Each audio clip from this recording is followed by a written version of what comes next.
Welcome to CNN and Fortune. I'm at Joe Mugg's newsstand in Atlanta. We begin, though, in Silicon Valley, where one of the hottest software companies of the moment is run for a change by an executive who's larger than life.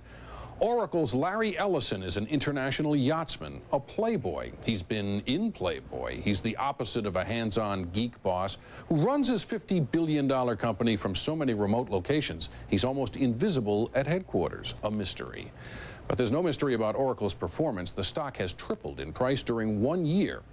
We sent Patricia Sapka to see how Ellison does it. You can't conform in business. You have to be very careful. The only way, if you adhere to conventional wisdom, if you do everything everyone else does in business, you're going to lose.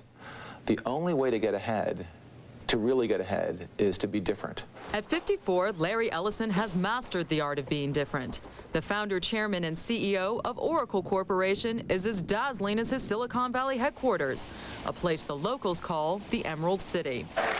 He's also something of a wizard when it comes to generating green. Oracle is the world's second largest software maker, and Ellison's stake in the company, that translates into a personal fortune of some $12 billion. Thank you all very much. So he's not technology's richest billionaire, but nobody wears their wealth quite like Ellison. His impeccably tailored suits landed him in the pages of Playboy. So perhaps it's no wonder that this dashing CEO is better known for the clothes on his back than the products that put them there. Oracle develops software to manage information. We're a database software company. The #1 provider of databases, software that manages the vast amounts of information that fuel business. Crucial? You bet. But hardly the kind of sexy consumer product to keep Ellison glued to his executive chair. When he's not out racing his yacht or breaking the sound barrier in his private fighter jet, Ellison is usually at one of his 3 authentic Japanese estates. Do you ever find it difficult to tear yourself away from here and drive into the office? So difficult that I've actually scheduled my life to spend my mornings here. No garden variety CEO. There was a time when Ellison was seen so infrequently around Oracle that his own employees nicknamed him Elvis. But for the past 18 months, Larry's sightings have been on the rise. The routine that you have had for the past year and a half, is it been out of character? Have you been working more? I have been working more. That's true. And the reason I'm working more is this is an extraordinary opportunity. My industry, and in fact every industry soon, is going through this tectonic change. He's talking about the explosion of e-commerce, a development that creates major opportunities for Oracle. This is when it's all going to happen over the next 18, 24 months. You know, the winners are going to be chosen and the losers are going to be chosen, and we had better stay focused. Right now, it's not clear who will be the primary provider of software for the internet, but as of right now, it's us. Oracle databases power the top 10 e-commerce websites, but Ellison has an even bigger power play in mind. Eventually, the world is going to move to the internet. Taking down Microsoft with a weapon he calls internet computing. What is internet computing? Well, about 4 years ago, I made a provocative statement saying that the PC was a ridiculous device. You have to add software to your PC to make it work sometimes. The whole idea of putting a floppy disk into a PC and loading software is ridiculous. The whole idea of backing up the data on your PC is ridiculous. But it's the way most business is done today. Lots of PCs with lots of Microsoft operating systems running even more Microsoft software. It's all wrong. Lots of little computers are a terrible idea. You can't see the big picture because it's been sliced and diced, and it's stored in so many different locations. We've fragmented this information. It makes it impossible to know what's going on. What Ellison wants to do is simplify. Cut out the operating system and move all the software and information from individual PCs to a big computer called a server. All the end user needs is an internet browser, a new way of computing that conveniently renders Microsoft's Windows monopoly moot. There's only one program that's really important on your PC, and that's an internet browser. Once you have access to the internet, you have almost everything computing has to offer. If the idea behind internet computing sounds familiar, it could be because not so long ago, Ellison was peddling a similar vision under a different name, the network computer. Larry predicted that the whole world would one day do its computing on very simple computer boxes without hard drives and without other gadgets on them, and these things would sell for $200, $300, $400. Investigative journalist Mike Wilson authored an unofficial biography about Ellison and the rise of Oracle. The reason it didn't happen was that the price of a real computer, a Windows-based computer, fell so sharply that you could get a lot more than you can get a lot more for your $500 than what you could get from Larry's NC. The prices of PCs plummeted, so the Absolutely. network computer didn't take off. Right. So much for your vision. Well, so it was to say that internet computing is going to be adopted by business.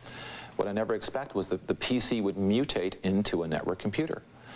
What's breathtaking is that the primary reason people buy PCs today is to access the internet. And PCs are quickly on their way to $500. The vision is absolutely coming true. A man ahead of his time? Perhaps. But Ellison is rarely on time. Hi. He's running 2 hours late for this meeting. Okay, it's going to be kind of strange having cameras around here, but seriously, just ignore them. Ellison is not only preaching internet computing, he's making it standard practice at Oracle, reorganizing entire departments over the web. I want to force all of our sales reps to demonstrate the product over the internet. And all of Oracle's products are tied to the web. There's nothing but net strategy. When did you actually start implementing this at Oracle? Any desktop software for Windows I once shut down was probably about a little over 2 years ago. And that was pretty provocative inside of Oracle. We had some engineers quit. Some people, thought I'd lost my mind. Ellison's forward embrace of the web has given Oracle at least a 2-year time-to-market advantage in key software products implemented over the internet. We're nothing but net, 100% pure internet. What if you're wrong? We're toast. We're out of business.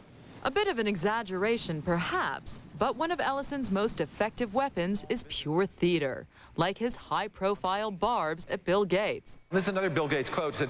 Bill said, gee, it's getting harder and harder to find things on my PC. Maybe everything should be in a database. The man is brilliant. Why do you shape this in such intensely personal terms? Oh, because it's so widely covered in the press. It's just to make it more graphic and make it more visible.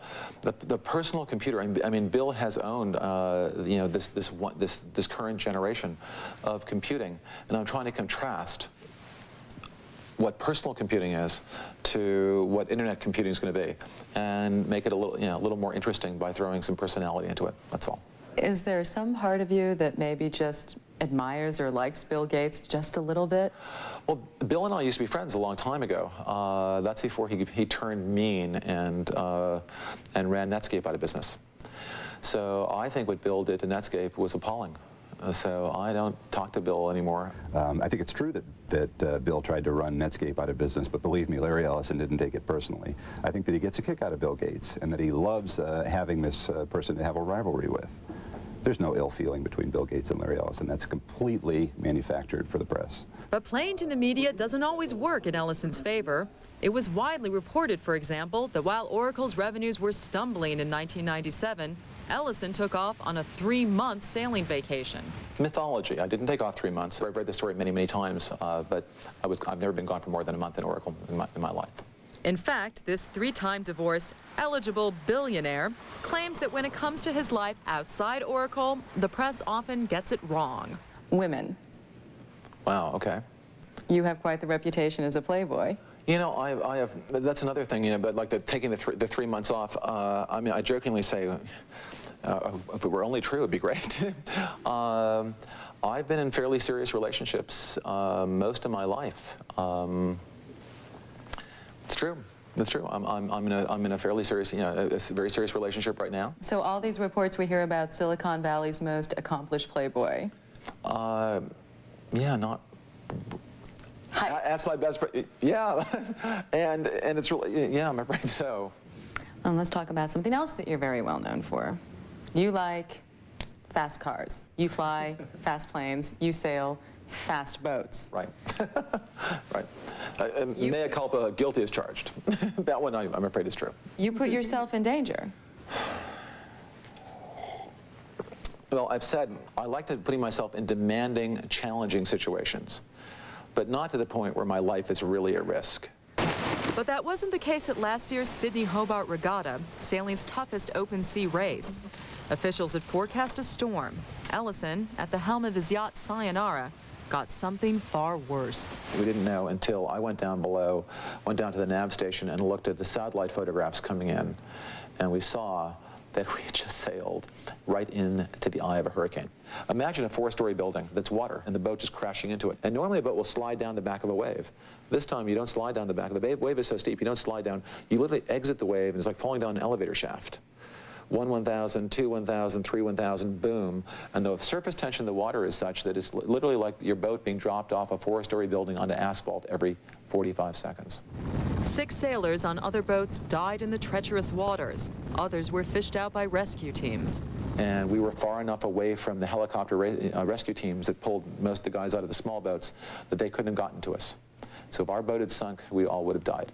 But Sayonara weathered the storm and won the race. Everyone had made it through without emotional, outpourings until they saw their wives and their girlfriends on the shore. And I don't think there was a dry eye on the boat. The race landed Ellison back in the headlines, this time as a poster child for reckless CEOs. Do you think it's a responsible way to behave as the head of this major corporation, to be putting yourself in danger? Well, I have to do the best I can possibly do as head of Oracle, and I work very hard at being a good CEO for Oracle. But at the same time, I can't stop living my life. Life is a miracle, and I don't want to spend it just doing Oracle. Still, Ellison isn't planning to leave the Emerald City anytime soon. Oracle's wizard may appreciate miracles, but he loves competition even more. You're a billionaire. You could do anything you want. Why are you still running this company? Because the more exciting and a bigger race, and a more exciting race, is the one that Oracle's in. More exciting than the Sydney Hobart, more exciting than anything I've ever done is this race towards internet computing. Larry Ellison was under sail again in June, placing first in his class in the Fastnet race off the coast of England. On board Ellison's boat was a yachtsman who won the Fastnet 20 years earlier and who went on to other sailing and business triumphs. Ted Turner. Still ahead. Shop now. A trip to the cyber supermarket. We've kind of put a high-tech touch to a very old service. But next, venture capitalism with a harpoon. Oil was money and power, that is whale oil. A voyage to last century's Silicon Valley. The automotive or